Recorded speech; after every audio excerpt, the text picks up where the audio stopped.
Okay, so this is going to, we're going to work on this because we're having troubles with the Megan's Law website, being able to collect our sex offender data.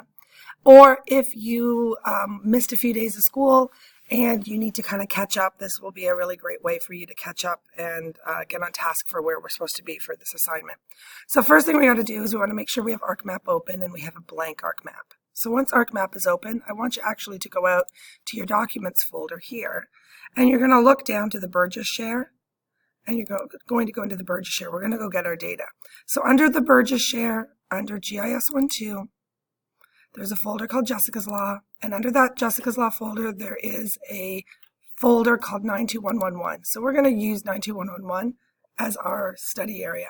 So I'm going to copy this folder, and then I'm going to go into my Documents folder, in my Jessica's Law folder, and I'm actually going to create a new folder here. Actually, I'm just going to paste 92111 here. So this is the folder that I'm going to work on for my map. So it's copying it over here.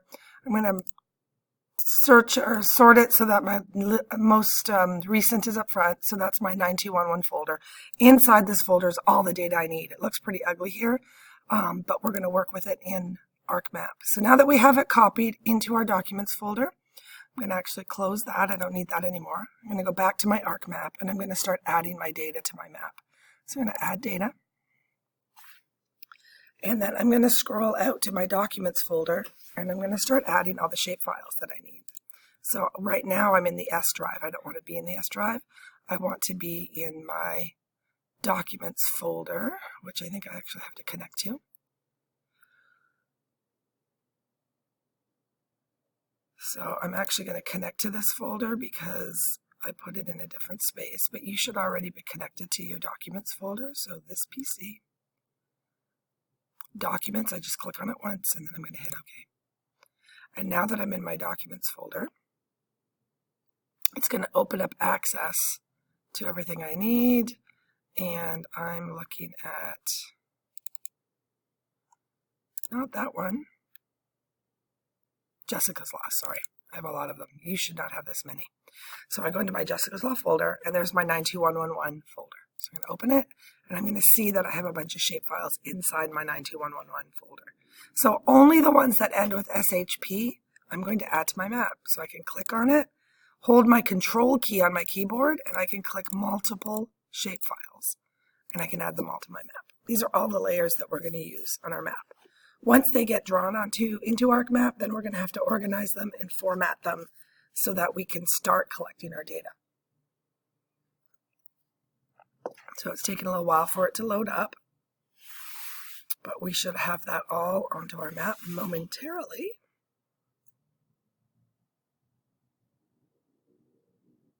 You can fast forward this part of the video until the data shows up.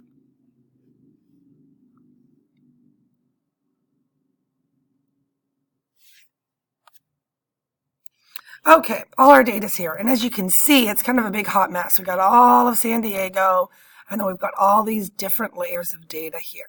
And it's all saved into my Jessica's Law folder. So before I even do anything, I want to save my map. So I'm going to do a file. Save as, and under my Jessica's Law folder that I created under my Documents tab, and I'm going to go to my Jessica's Law,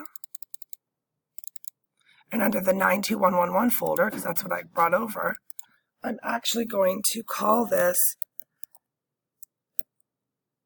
Jessica's Law. I'm not going to put the apostrophes because I don't want it to Jessica's Law map. I don't want it to screw up.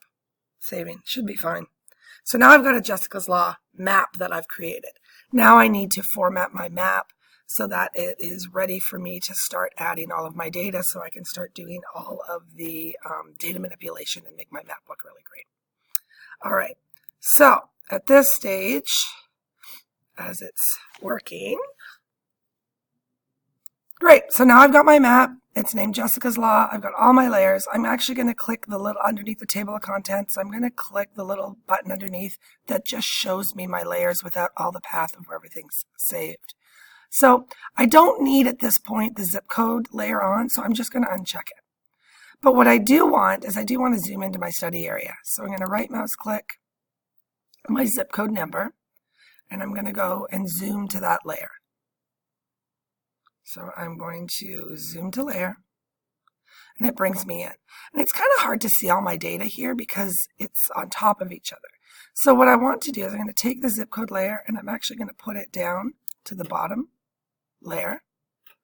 We're going to be rearranging some things here. Oh, actually, sorry, I apologize. Keep it up here. We're going to take the census tracts, put the census tracts below, and then I'm going to take my zip code layer, and I'm going to make my zip code layer hollow, and I'm going to make the outlines red, and I'm going to make them thick. So then I can see my zip code layer and then my census tract layers below. I need to change my city parks because I don't want them to be purple. So I'm just going to click in my city and regional parks. I'm going to make them the exact same color because that's makes it look a little bit nicer. I can also change the way I want my school to look. There's all different types of images or different types. I'm going to just choose the school here, and maybe I'll make it a different color for now. I might change it as I'm working with this, but at least I can start looking at what my schools might look like. So this is my base map right now. This is where I can start working on my data. I can save my map, and now I'm ready to actually bring in my my sex offenders data, and I can also start working with collecting the data for my children based off the census tracts. So I'm going to show you where the data collection sheet is, and then you're going to continue on with the next set of instructions on the YouTube on how to get that. But right now we have our map. We make sure we save it. That's great. And then I also want you to be aware that your data is also located in the folder that we just copied over. So under the documents, I put it in Jessica's Law 92111. These are all the shape files. But if you notice, there's a file here that's called Microsoft Excel. If you double click this, you're going to see this is the 92111 data. It already has the sex offender data collected in it, but it does not have, so it has all of the census tracts for 92111. It has all of the sex offenders. You still need to do some work with getting that ready to put into the map, and it does not have your home. So these are the things that you need to add using the other videos that are available to you. So I'm going to leave you at that.